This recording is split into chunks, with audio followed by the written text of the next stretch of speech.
So para maiba naman mga zay, ayan magluluto tayo ng beef steak para hindi laging adobo naman dahil ako'y natatakam talaga sa steak mga zay. Ito yung pinaka-paborito ko. Sabi ko kay Josawa, mag-steak naman tayo, wag laging chicken adobo kasi paborito ng aking Josawa yun mga zay. Tsaka mas mabilis pati itong lutuin, walang masyadong ricado, bali paminta lang mga zay tapos asin, yun lang. Tsaka nga pala itong butter, yan lang instead of mantika, o diba? Kasi butter talaga dapat ang gamitin, wag mantika, ganon. So ayan, bale pinahiran ko na pala yan kanina ng asin, tapos paminta mga zay, tapos lalagyan ulit natin. So ayan, bale babalik ta rin ko na pala mga zay. Tapos syempre hindi mawawala yung ating garlic, o diba para mas lalong mas masarap.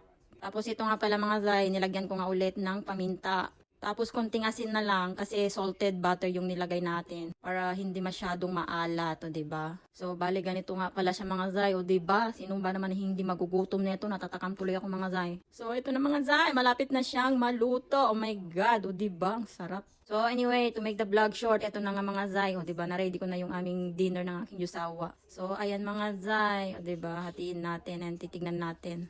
So, ayan, medyo mapula-pula pa siya sa gitna niya. Kasi ganyan yung gusto namin ng aking Josawa, mga dahil medium rare lang. Rare. So, ayan mga zay, tara kain. Hinati na ng aking Josawa, diba 3 piraso yan. So, bale, tag 1.5 kami. O, diba? So, anyway, ito lang muna mga zay. Tara kain, sabay-sabay kayong magutom dyan. Charat!